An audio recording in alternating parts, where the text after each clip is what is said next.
Well Who said. knows? Well Okay, said. let's hop right in. Okay, so David, I am so excited to be chatting with you today, and I really, really appreciate you taking the time.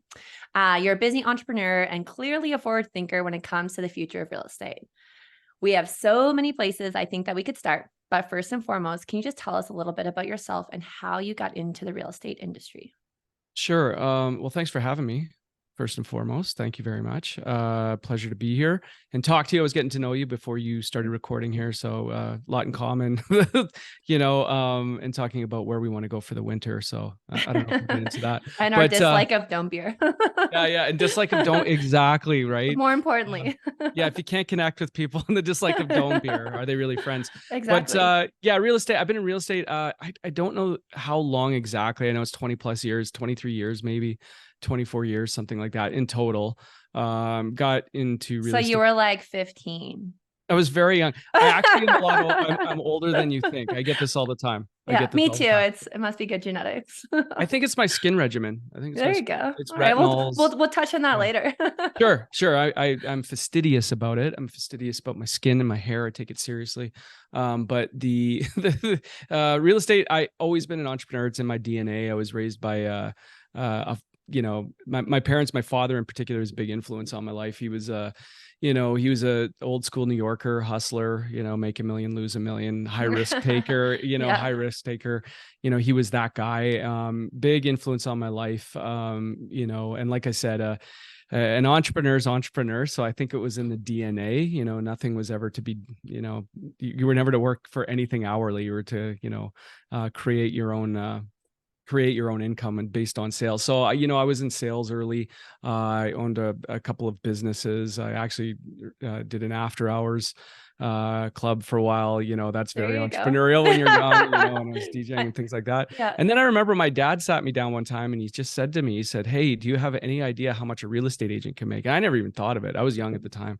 Yeah. And I said, no, I have no idea. And he got his phone. He dialed an agent he knew and he says, "How much money do you make when you sell a house?" And he's like, "I don't know, $5,000 or whatever."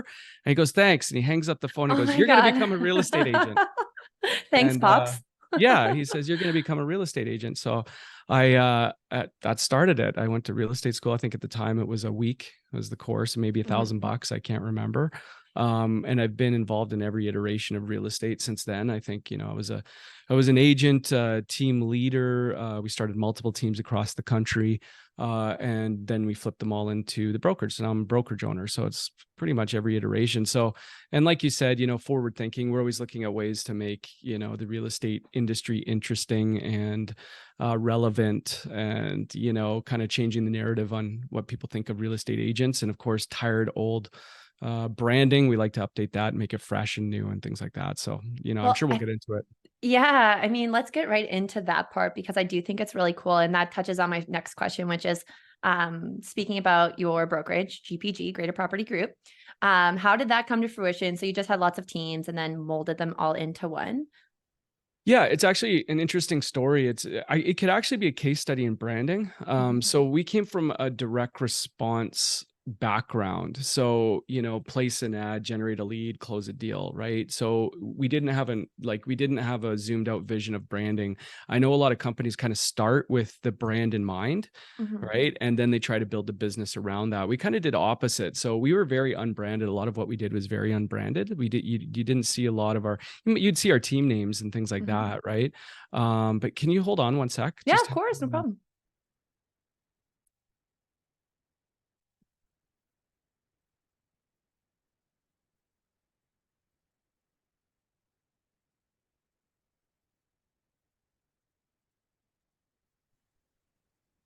Sorry about that. You'll have to edit. I apologize. That's okay. It's real estate. Yeah, The exactly. nature of real estate. Drive Yeah. all of our friends and family crazy. Yeah, apologies. Yeah, so as I was saying, we came from a direct response background. So very unbranded at the time. So again, place an ad, right? Mhm. Generate a lead or a click, and then close a deal. So we weren't very heavy on branding at the time. We were more based on transaction, type of Mhm. real estate, which was great because at the time, when we actually created the teams, or create, you know, it started in Calgary, obviously, but when we created the teams, you know, we were generating an overflow of business and leads based on, you know, using online, you know, lead gen platforms. And at the time it was kind of revolutionary. There wasn't a lot of people doing online lead gen, you know, 8, 9, 10 years ago, whatever it was. There really wasn't, you know, and it kind of gave rise to these mega teams that you see now, or well, they've kind of contracted a little bit. I've seen that over the past few years, but you know, at the time it was revolutionary to open up a computer and show an agent, you know, 200 leads that were generated on Facebook or Google, right? Like Yeah, it's crazy. it was mind blowing, right? So that necessitated the hiring of agents, or OSAs, we call them, to, you know, go out and close leads. And at the time, it was pretty cool because, you know, if a lead came into a lead gen site, the average turnover was about, I think at the time, was 3 to 6 months. So that's fantastic. You know, if somebody raises their hand and said, you know, says I'm ready to buy or sell a property, and they turn over in 3 to 6 months, that's fantastic. It's pretty great. What, yeah, but what's happened over the years, and I talk a lot about this, is, you know, what technology's done to the industry and data and everything else, is that, you know, you've got more leads and more lead gen platforms, and you've got more and more agents trying to get to these leads. And people, And some of the leads are just garbage. Like they're, well, yes, they are, but the problem is agents need to understand what those are. So there is an actual person behind there that is a lead, right? I don't think that leads are necessarily bad. I think you have bad information.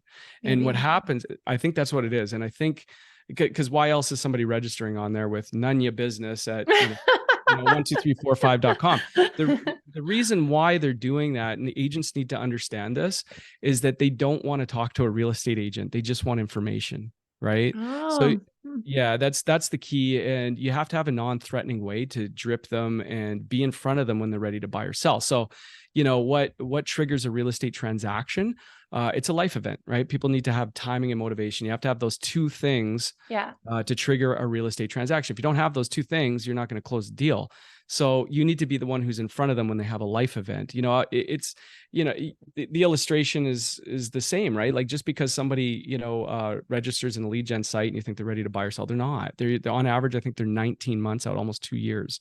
So that's why agents go, these are garbage leads. Nobody wants to buy or sell, and I've got fake names and bad phone numbers. That's not what it is. They just want information. You got to be the agent who's in front of them when they are ready to buy or sell. Like, if you go to Chinook to buy a new coat, you go into multiple stores trying on coats. Oh, I like this analogy. Okay, tell me more. Okay, I'm going to blow up my spot now, but if you go into like multiple stores to try on, you know, coats, you know, you got a Burberry, and I don't know what's in there now, Louis Vuitton and All Saint, I don't know, you go into these stores, and then you go home and sleep on it, right? Like, I'm going to you can go back the next day. Who gets the commission? It's the agent with the key to the change room that day, right? Yeah. So you need to be the one who's in front of them. So what agents need to understand is, when somebody registers in a lead gen site, they're nowhere ready to buy or sell, right? They just want information. So when you call a lead and go, hey, are you ready to buy your house? You know, hey, are you looking to sell your house? They don't want to talk to you. Yeah, they're like, kick rocks, please lose my number. So you need to provide value and information, and then be in front of them when they are ready to buy or sell. So again, going back, I'm making a long story longer here, but we came from a very, you know, direct response oriented kind of background. And, you know, that was something that's in reverse to what a lot of companies do. So after we had grown teams and transactions, then we saw the necessity to brand. And of course, you would never see myself or my partner Nathan's face or name on anything. We took that off, and we were actually, it was kind of interesting at the time. We made the team corporate at the time, right? So we actually had branded each city individually. So we had Greater Calgary Group, Greater Vancouver Group, Greater Toronto Group, Greater Victoria. Like, we had branded the cities. The problem with that, and the reason why it was so clunky, like, we had the same logo but with different colors. And the reason why it was so clunky is because every time we created a new piece of branding, or, you know, we had to do it 5 different times. Yeah. Right? And then your marketing team was like, listen, clowns, figure this out, because I don't want to keep doing this 5 times. It's expensive and it's time consuming. And then we're like, you know, you don't see, you know, Greater Tim Hortons Group Calgary, Greater Tim Horton Group, you know, Edmonton. It's Tim Hortons, right? Calgary. It's or whatever, if you're creating, you know, a brand, right? So we created the Greater Property Group, and everything was just under that umbrella. We just had to do it all once, and we could slam it down wherever we wanted quicker. So that's kind of the story behind the brand. We'd grown teams in different cities, and then we felt the need, and again, I could talk about this for hours about why Yeah. the need to create a brokerage, but you know, Yeah, that's a that's kind of the, yeah, whole that's a can of podcast. worms. Yeah, that's a Yeah, box. Yeah, yeah, whole podcast in and of yeah, itself. But yeah. one thing that I have been picking up on, and we'll talk quickly before we do a little pivot over to the tech in the future. Hmm. Um, but you guys do some really cool stuff. Hmm. The podcast, which is where I told you earlier that I discovered you, which is Hmm. pretty cool. Yeah. And we'll talk on a little bit about the type of guests that you bring on and the reason you started the podcast. But also, and I don't know if you still do this or not, but you still do the Spotify playlists? Yeah. Funny you brought that up. Yeah, we just had a big conference a few weeks ago in Calgary at the Mercedes Center. We brought in Chris Smith. Mhm. He's the best-selling author of The Conversion Code.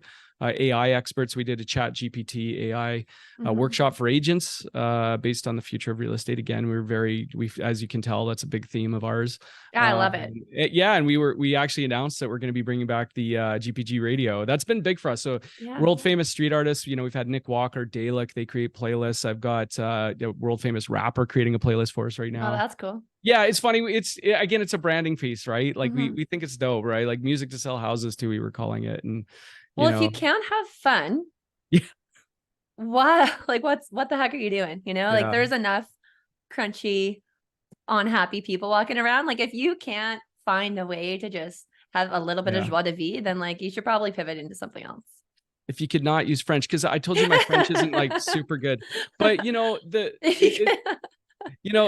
what's beautiful about it is like, Nick Walker's a world famous artist, right? Mhm. He's a friend of mine, but when I can take, again, trying to apply this back to real estate, if I can take a world famous street artist who's, on the walls of New York City, Paris, Dubai, you name it, and I Yeah. could put a GPG logo on him, it's like, it's disruptive is an overused word. I wish there was a better word for it because I don't like that word so much, but it's disruptive. Like you would Mhm. never see, a lot of these big box brands and franchises going out and getting a street artist to create a playlist and then put their logo on it. They're It's not going to because do it. they're too safe. And I Yeah. think from what I've been learning from you and what I've been doing my homework on, GPG is the antithesis of safe. Do you know what I mean? You try to find new ways of pushing the envelope and doing Yes. things differently. And I read a quote, and so I may not get this verbatim, but it was along the lines of like, if everybody says no, then it makes you want to do it more. And I was like, hot damn, I need to talk to this person because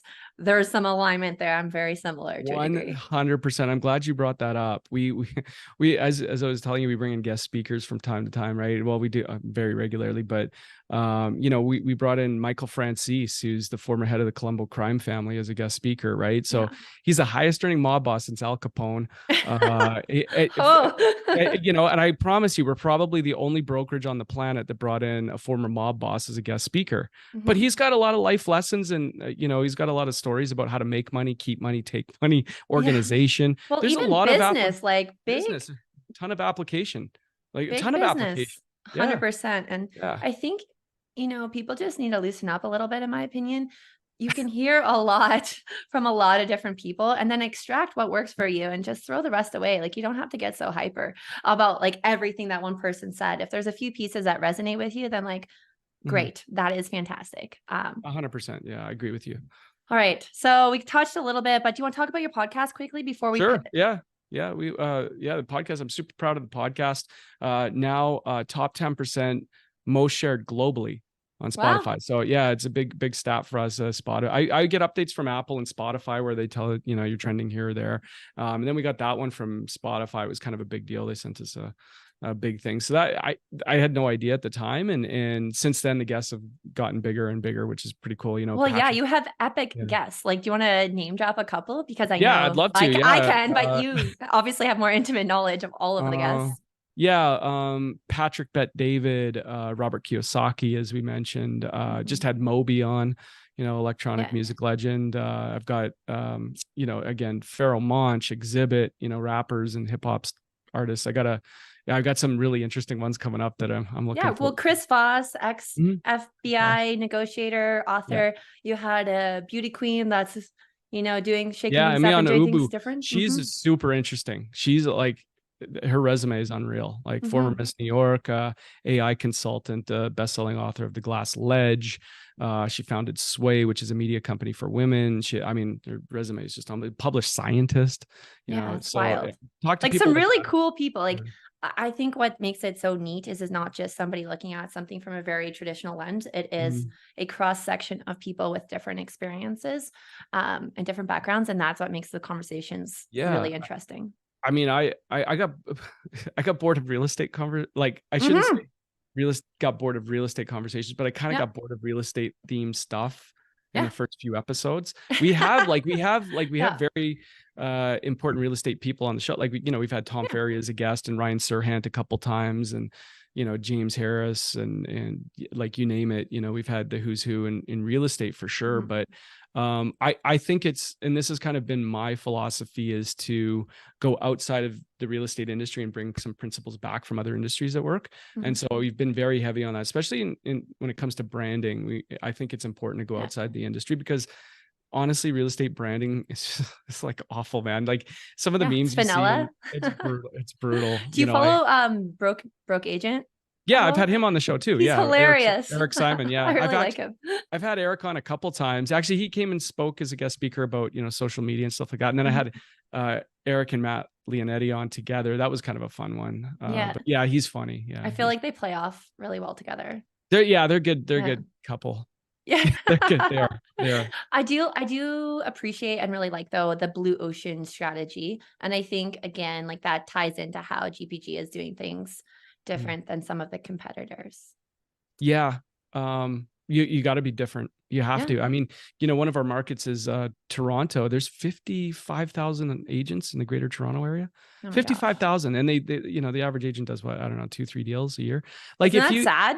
It is, but I mean, Calgary's similar, right? Like Calgary's Mm-hmm. like, I think what is it, 7,000 agents now or something like I that? don't know. I don't pay attention. I stay in my No, lane. but the point is, if you want your piece of the market, you're gonna have Yeah. to like grab attention somehow, Mm-hmm. and if we get into the founding principles or pillars of the GPG, one of the things is unique selling propositions, like Mm-hmm. USPs. You have to have them. You have to have a compelling call to action, or you're just another agent. You have to have those. Like it's Yeah. imperative.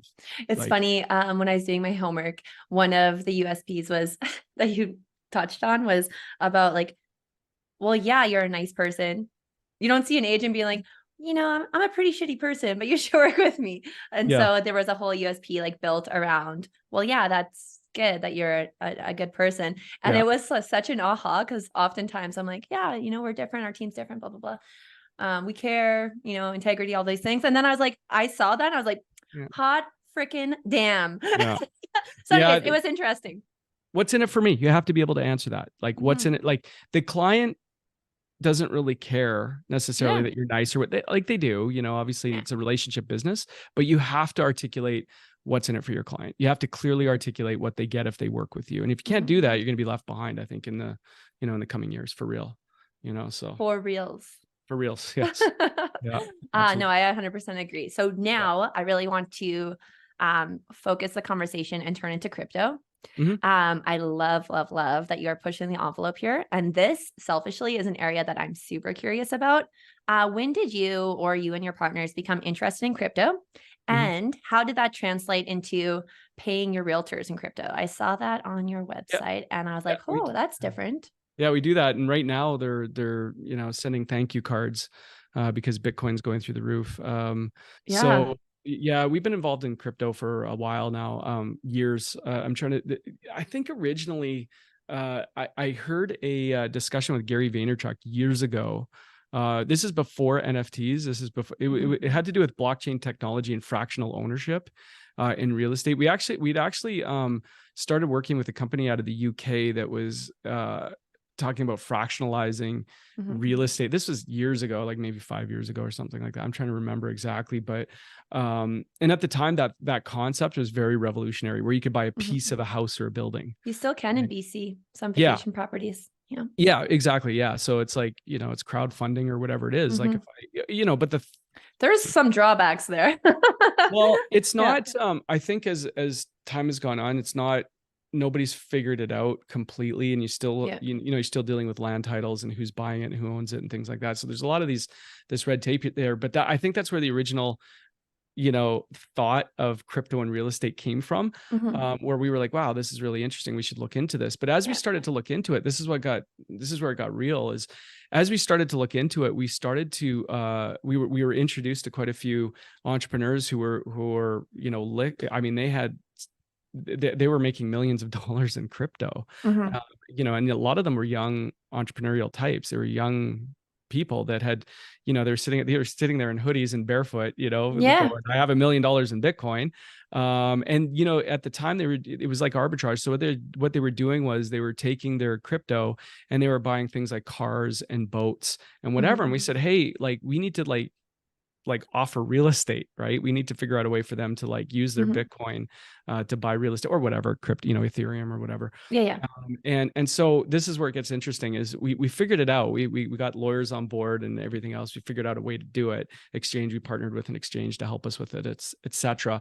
And at the time, nobody wanted to touch it. Nobody was, Mhm. everybody's like, no, you can't, the crypto. Oh my God. Like you can't use crypto to, buy real estate. We're like, yeah, you can. It's another Mhm. currency. And they're like, well, it's so volatile. And then we figured out a way to, hold the Circumvent that. price. Yeah, Mhm. hold the price, and you got stable coins. You have something called a TWAP, and then you've got over the counter services. There's ways to do it. And we're kind of the Mhm. experts in it. So we created an offer, again, a USP based on use crypto to Mhm. purchase a house. And because of it, we ended up, we were speakers at Bitcoin conferences and things like that, where we ended up on being interviewed on podcasts because it was revolutionary at the time. We were real estate brokers. It was offering Yeah. to transact in crypto. What we didn't realize, we thought it was a buyer offer, right? Like we Mhm. thought it was really attractive to buyers, which it was. Where it got really interesting was it became a seller offer really quick. So what happened was sellers were going, wait a minute, I'd like to put my house on the market and advertise for crypto. And the idea behind it, this is where it got interesting, is like they were opening up their property to international buyers, right? Um. Right, who wanted to transact in crypto from Mhm. overseas or whatever, because people, I mean, it's the easiest way to move money. Like, you Yeah. just, because I remember at the time, I always use this, this example. Like we had sold a multi-million-dollar property in Vancouver, and the buyer was from China, and it took months to move the money around. Oh, yeah. It was unbelievable. It had to sit in a bank, and it had to go here, and it had to go there. It was a lot of money, but the red tape involved with banks was This crazy. is But foreshadowing to some other questions because yeah, I don't know if you know this, but my background is risk management. yeah, you were saying that, yeah, Mhm. And yeah, I'm deeply fascinated mhm, um, by cryptocurrencies mhm, and real estate and whatever, but the red tape and all of these like random regulations. mhm, So BC is notorious for like they yeah, just keep coming out with paperwork after paperwork. yeah. But yeah, they don't have RPRs, which is hilarious. But um, like, how did you circumvent? Like, how do you deal with the FinTrax? Yeah, it's the same thing. So Yeah. it's the same thing, but to kind of close the loop on the on why it became attractive to sellers is they wanted that offer on their property. And what Yeah. happened was we started getting calls from all over, and it was mostly, and this is what's interesting, is it was mostly luxury sellers. Yeah. So they were like, can you, we'd like to put our property on the market and offer it for Bitcoin. Right. And we were like, wow, okay. And then we were getting calls from like markets that we don't serve. So, in New York City, I think I got a call from P. Diddy's neighbor, and he had Oh two, my gosh. yeah, he had two condos to sell. I think they were 8 million each or something like that. And Yeah. and we were the only company he could find that would, he only wanted to accept Bitcoin Mhm. too. So besides putting it on the market for Bitcoin, he only wanted to Yeah. accept Bitcoin, which and we don't serve, so I had to refer that out. But and Yeah. New York's a little funny with crypto. But so we started to, we landed a $32 million listing with it. It was crazy what was Mhm. happening there. And now what's happened is agents have incorporated the crypto piece into their branding. So you'll see Mhm. GPG signs sometimes with, the Bitcoin and Ethereum logos right on their signs or on their Yeah. business cards. And it attracts attention. People drive by the signs, they go, what's this Bitcoin stuff? Mhm. So again, making noise or, attracting attention, a unique selling proposition. Crypto is definitely one of them. And then we figured out a way to pay our agents in crypto if they wanted to, so they could put a portion of their, their commission checks into that. They could put percentage of flat fee, whatever it is. And they've built this crypto portfolio over time. And I was talking to an agent the other day, he's got, I don't know how many Ethereum now. And he's very thankful that he's kind of, otherwise, it's like dollar cost averaging, right? Like if, we see that what Bitcoin's done over the last little bit here, and people are opening up their wallets, and it's, 10x from when they started. It's pretty interesting. Yeah. Well, and it's a savings. We'll call it a savings plan. Like they're going to blow that on some trip or whatever. So it's actually probably good for some agents as well to have a bit of a. It's an option, right? It's not for everybody, but I'm a firm believer in certain cryptos for my own reasons, not financial advice, but like, of course. that's, so we figured out a way to kind of incorporate that into the brand and the company and things like that. And we're still looking for ways to do it. We get calls from, blockchain companies and things like that, and technology companies that want to, and we're totally open to anything that's new and innovative in the real estate industry, like for sure, I love that. Yeah. So close the loop on that, but yeah. Well, in January you did your first, was it the first one in Calgary where you did the both buy and sell via Bitcoin? Is that correct? Yeah. So we sold a house. We've done a few of those where we sold entirely for Bitcoin. We did another one for Ethereum. We did another one where we moved it into Tether, and, not to get into the details of it, because people like to keep those somewhat private, but of course. we have a really good partnership with an exchange. We'll sit there at the table and move the money from one wallet to another if they want to do that, so there's different ways. We've also had partial, where they'll pay for part of it in crypto, or like the deposit maybe in crypto. Yeah, exactly. Yeah. So that's been fun. It's been fun. We got a real passion for this business and new and innovative ways to do it. So, when there's something new and not been done before, we definitely want to try it. Yeah, I love that. I think that's really cool. And that pairs well with the next question in your NFT project, Wolf of Real Estate. Can you tell us a little bit about that and where that came from? And again, I was Googling the photos. They're very funny. They're incredible. That artwork, we're super proud of that project. That's been a passion project that we've had on the go for a while. So the NFT project, so it besides being a really cool collectible, we just think it's a badass brand, to be honest with you. Yeah. But we love it, Well, it pairs well again with like all of the, and again, not to overuse the word disruptive stuff that you're doing to start with. And even, I don't know, I think it's really cool. And so did you just go to sleep one night? You had a rum and Coke or a whiskey and Coke or whatever, and you're like, listen, NFTs, that's where we're going next. Basically, yeah. Yeah. That's absolutely it. Yeah. I had a few drinks. Said, let's just do a real estate NFT. We think it's one of a kind. I mean, you won't see a lot like it. What besides being just a cool piece, I like NFTs. I've always liked NFTs. Those of us involved in the project are, we're passionate about real estate and NFTs. So, we were looking at it and we had these different concepts, and we came up with that one. And the artwork took a long time to put together. There's a lot of work involved in it. And I wanted to go through the process of creating an NFT. Myself and Nathan wanted to do that. He wanted to go through the process of it to, kind of understand the utility and the smart contracts and everything else. And so we've done that. We've got a, like crash course education on it through the ups and downs, the crash of the NFT market, the rise again, it's popular again. Is it built on Ethereum? Is it built on, what's it built on? So we went through all of that, smart contracts. And now what's really fun about it is we're now working on the stage of implementing the utility. So there's going to be an education piece with it. We're building a real estate coaching and education piece and sales piece around it. We're building a worldwide referral network in there. So if you're a war holder, you have these referral networks. So we're having a lot of fun with it and creating these utilities. In fact, the last AI workshop we did for agents was sponsored by the NFT project, along with the Greater Property Group. So it's a separate entity, but it's related to, the industry as a whole. We're really excited about it. We love it. I was looking at we had some founder NFTs. I was looking at them in my wallet, MetaMask the other day, and I was like, these are pretty badass, looking. I don't know if you've seen them all, but you should go on OpenSea and take a look. You should get one because they're super dope. Yeah. I got my pen out. I wrote it down. Yeah, you need to grab. Yeah, you need to get one and go mint one. Oh, there we go. All right. Yeah. That will be my homework. You have your homework. Yes. Brush up on French. My homework. Mine's easier, arguably. Yes. I have a hard time with that. You can't live in Montreal and not, I get by. I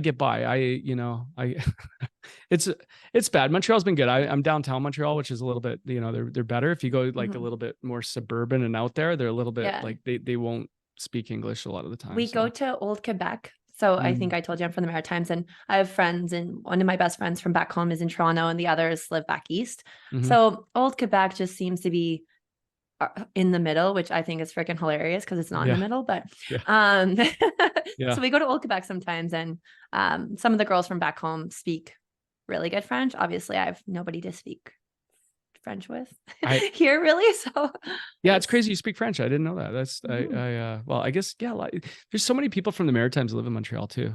Oh yeah, Yeah, yeah. like tons. Yeah. Mhm. Yeah, I I've had a met so girlfriend went many. to university there. It's a fun city. Yeah, it's been a lot of fun. Yeah, if you're an entrepreneur and like creative, there's no place like Montreal, honestly. Well, Like, or even like really good food and shopping. oh yeah, yeah, Yeah. Montreal Should could we be the touch on devil. that? But yeah. Oh gosh, yeah. Montreal's the devil. It's brutal. I was just telling somebody yesterday, it's crazy. Montreal's crazy because it'll be 3 a.m. and you go, I feel like Ethiopian food, and Mhm. you'll be able to find it. Like that's Yeah. Montreal. Like, Which is sweet. Like I like that. yeah, It's actually a big city. it is. Yeah. Mhm. You know what's weird about Montreal? It's a big city, but Doesn't it feel like Toronto. no, I would no. Toronto's terrible, but uh, We're gonna get like, a lot of hate mail after this. I can oh, feel it. whatever. Yeah, bring it, Toronto. My wife's from Toronto. I know Toronto well, but it's funny because Montreal is a big city. There's 5 million people living on an island, so it's kind of like a small town too. Mhm. So I always see people I know when I go out, right? Like Yeah. I'll see friends or colleagues, or I'll see them Mhm. always. When I go, it's very rare that you'll go out and not see somebody because it's a big city but feels like a small town. It's very odd, Mhm. you Because know. Calgary is like I say a smaller city, but also a very small town. Yeah, I love Calgary. Yeah, very small Calgary's town. awesome. I mean, it's really come of age the last few years too, and Oh my gosh, it's it's getting so much better. Like a yeah, lot more options for yeah. food I and like things to Calgary. do. Calgary actually, the food in Calgary's always been good. There's always been like really good spots in It's Calgary for getting food, better, like honestly. more Yeah, options. Do you know how yeah, Calgary does like a new restaurant? It is like so hard to get reservations for the first 3 to hmm 6 months, and then it yeah, tapers out a little bit. So yeah. it's kind of Less funny. options. Yeah, It's yeah, kind of it's true. funny. Yeah. Okay, I want to talk about your Web3 summit. Mhm. When was that? What was it about? And was it open to the general public, or is this strictly for GPG? Yeah, so a lot of our masterminds and our coaching calls and our guest speakers and whatever are strictly GPG. So we do make they're private, right? They're Mhm. for our agents only, but every once in a while we do open up um masterminds and summits and workshops to the industry as a whole. And they can register. We make them free every time. Mhm. So you can register. The link for that is gpgmastermindseries.com. That's gpgmastermindseries.com. And you can go on there It's and like see you've what done that before or something. I've done it a few times. Yeah. So you can go on there. You can go on there and see what events we have coming up. Like right now we have Jay Abraham, marketing consultant coming up, and Robert Kiyosaki. We've got another thing. We're planning a big one, but the AI summit, the Web3 summit, et cetera. It's so important for the industry to understand, like to move forward and to be 100%. progressive. So we would open that up. And it's crazy to me. And we always do these on Tuesdays. So Tuesday mornings, Mhm. right? And it's crazy to me to think that if you're an agent and you're wanting to like grow and scale your business, and you have the opportunity to attend a free summit, David Gokestein and Natalia from Proppy and Amir Rosic, who's one of the smartest people in Web3 and crypto on the planet. Literally, he's friends with Mhm. Vitalik Buterin, and I mean, he literally he's a savant when it comes to if you're not, and you're at Jason Brown from Misfits. Like these are like world-class guest speakers that we offer for Mhm. free to the industry. If you can't be on there for an hour or two to learn about what's happening, like shame Mhm. on you. Like, so and these have gotten like bigger and bigger and bigger, which is kind of cool. They've turned into like these mini events. We've had Ryan Serhant as a guest speaker. We've had Tom Ferry come in. We've made them industry events and things like that. The Web3 Summit was really um they always say like success leaves clues, and they always say Mhm. imitation is the biggest form of flattery. And so I saw all these not AI, sorry, Web3 summits pop up in the Mhm. months after, and it was Oh, very similar to what interesting. we did. Yeah. Mhm. I think we were the first brokerage to actually do a Web3 summit. Like I'd never seen anybody. If somebody else did, great. It's the same with like a crypto transaction. If Mhm. somebody else has sold a home for Bitcoin in Canada, like Mhm. I haven't heard about it, so their marketing's not great. Well, I would Um, agree the marketing is, yeah, so if medium, somebody's done it, like but I don't know about it. So as I've far as we know, seen we're a the only ones. couple, but mostly Yeah, like literature on the risks associated with it, which I mean, yeah, obviously I appreciate because yeah, I'm like a loser who sits in a dark room and, and reads about risks. yeah. There's But yeah, there's some cool stuff out there, and I don't think people are as vocal, and that is a missed opportunity. Oh, totally. Yeah. 100%. I mean, what are you going to do? Like, you have to Mhm. like get in there and mix it up and take some risks. As entrepreneurs, we always take risks, right? Like, Oh I gosh. think you have to, but if we didn't start doing crypto transactions and started Mhm. offering it as a USP, I don't know who would, so Yeah, there's a company I think in the States, and I can't quite remember the name, but you're going to chuckle when I say this because it was one of the girls from Selling Sunset, her and her husband, they're down in Florida. Mhm. Did you know about this? I don't know the name of it, but it's the top of my head, but it's from Selling Sunset. So I picked this up because of Selling Sunset, and then I went down a rabbit hole. I'm like, what? Need to know more. Yeah. Yeah. Yeah. Yeah. You're talking about the one in Tampa Bay, I think. Maybe she's like Yeah. I know the Christina, one you're I talking. think. Christina. Anyways, I'm really bad with No, pop it culture, was but so we had Natalia, the CEO of Proppy. mhm. They were involved in Oh, that cool. deal. Yeah, so Yeah. they were involved in that. She was one of our speakers that day. So we talked about everything, the application to companies to, what they're doing in Web3. And, we started to wrap our head around what Web3 is. It's like, Mhm. a democratized, view of the, technology when it relates to real estate. We talked about blockchain and fractional ownership and NFTs Mhm. and utilities. I encourage anybody to go on and watch it. I think we posted on YouTube, I think. I'll have to check it I, I, out. I think it's there. I think you can find it there. If not, I can send you the link. Anybody Yeah. can, DM me For better on. or for worse, like I mean, like this is the future. It is, yeah. And people can Yeah. resist it all they want. But do you remember? I've heard stories, and maybe this was early days for you, where the real estate you would like flip a book. Yes. Like, are Yeah. you I was kidding? not. Or the Yeah. faxing. Yeah. So, Yeah. I remember like years ago, we went completely paperless, like completely. Like, so, most of what we do is in the, the cloud. And we walked into we were doing an office tour in Los Angeles. It was a friend of ours, and he owns a brokerage down there, a really successful one in Los Angeles. We walked in, we saw stacks of files, oh and my gosh. we were horrified. We were like, why is there paper on your desk? Because we don't like, there's no Yeah. need for paper in real estate anymore. There really No, isn't, no. so. Especially if you're in an office setting, that just is Mm. also more risk. Any Joe Blow can walk in off the street and be Do like, you hey, get what's like, this? I Like, mean, do you get super stressed when you see a stack of files on a desk? Like it's anxiety I was inducing. just gonna say it's more the mess. Like even Yeah. looking at my office right now, I'm not gonna show you because it's gross. I think I would never be I able to blame tell. having kids, you know? It's like they Yeah, have exactly. I would never be stuff able to tell. everywhere. Yeah, exactly. That's amazing. So are you guys gonna host another Web3? Yeah, actually we're I'm working on a big one actually. I don't want to get into it now. The dates, it's really, Mhm. you got to remember it's kind of difficult to coordinate schedules of like big Yeah, name of guest course. speakers and things to show up on at our request on our day, Yeah, so we always have to find a date, and of course we always want to keep it fluid.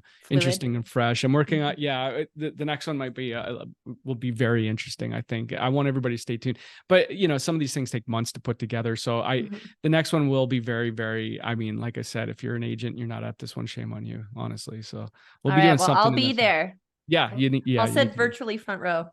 Let's do it. Let's do it. Okay. Actually, the last one was a hybrid. The last one was really fun because it was in Calgary. So we had our agent show up at the conference center, and then, for the first half of the day, we did some training and coaching and some updates, a state of the union, we call it, of the Yeah, industry yeah. and where it's at.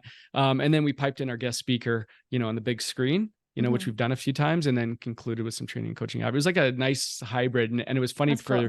our guest speaker. We had people from around the world like kind of tune in that day, which was really cool. I'll send you the link for that if you'd Yeah, like yeah, it that as well. sounds sweet. Yeah. You Yeah, have a you lot like of it. homework. Are you writing this down? No, no, I'll just watch it back and watch Deal. it back. Yeah. Okay, so we've talked about quite a number of things, and obviously lots of things that no other brokerage or very few people in the industry are doing. Um, where else, like what else in your opinion where do you see things going that, you're already light years ahead, but is there anything else that's kind of starting to pique your interest? Like, okay, let's put this on the map to like explore farther. Yeah, I mean, we're always like kind of pushing the envelope a little bit with branding, I think. Hmm. Uh I don't I want to be careful about like, Hmm. comparing to other Of course. businesses and Yeah. companies and industries. Yeah, you always got to be careful with that, but what you're seeing is a lot of like uh you know what Patrick Bet David did with Valuetainment. He's created a media company as an offshoot of his insurance company. Hmm. You've got, Barstool Sports, which is Oh in yeah, they're everything, right? hilarious. Right. So their media, Hilarious. their Yeah. sports, their pizza reviews, their everything. Hmm. And we're kind of like, what's interesting about what kind of we're doing was we're kind of like finding all these different lanes and applying it back to, well, you mentioned Spotify playlists, Hmm. GPG radio, the podcast, the summits, the workshops, the mastermind guest speakers, the crypto. I mean, we're Hmm. finding all of these lanes. I think, the industry as a whole has been pretty archaic for a long time. And I don't think Yeah. there's a lot of like new and innovative ideas that come out unless like, there's a few, like, national independent brokerages that can do that. Yeah. The problem is that, like, most of the times they can't scale. So what we're doing is we're creating ways to be Hmm. disruptive and do things that are new and innovative, but in a way that's scalable, right? So our next move into the States and things like that is, we opened in BC, et cetera, which is really cool. But our model is very interesting because we can quickly apply it to different cities and Hmm. different, states and provinces and things like that. The big changes to the industry have to do with data technology and, most importantly, the shopping behavior of consumers. You probably heard me talk about that, which is, the culture, hacking culture, right? So, the biggest brands in the world, they've understood the shopping behavior Hmm. of consumers, disruptive insurance companies, hotels, Yeah. retail, you name it. Even They the figured this metaverse, out. like they're Right. purchasing land Yeah. in the metaverse. And there's a Toronto company Yeah. um, that is like trying to pioneer that. And I stalk him on LinkedIn a little bit. But super cool, like big, lots of money. Like people are Mhm. underestimating the amount of money, fiat currency being exchanged for land in the I metaverse. know. I know. It's wild. It's wild. Well, there'll be a time when you can, like, we do the video walkthroughs with clients, Hmm. right? With on the phone, Yeah. there'll be a time when they can just put on a headset and walk through the house, That's you hilarious you know? said that because I Yeah. actually told somebody, I'm like, wouldn't it be cool if we shipped our clients a headset? Yeah. And then we did it. Cause remember when FaceTime was a thing because of Yeah. COVID, all the stuff. Yeah. And I was like, you gotta think of like really cool. You Mhm. talk about like being able to differentiate yourself. Like how Yeah. cool would that be? Even if you just got to wear the stupid headset for like 30 minutes and Man, mail it back with a prepackaged envelope. there's so many applications with that. Hmm. There Yeah. really is. I mean, they're kind of goofy right now if you're walking like, the VR is crazy. I don't know if have you tried the VR? Just It's read about it and watch it's it. crazy. It's unbelievable how like realistic it can be and how you feel like you're in there, like in the Yeah. and you kind of lose track of time and space and things like that in Yeah. there. And it's crazy, and you start thinking about the applications to real world businesses like real Oh my estate. gosh. It's a natural fit, I think, at some point. There's a Mhm. lot of natural fit. Like I think crypto and blockchain technology is a natural fit to real estate, period. I just do. Agreed.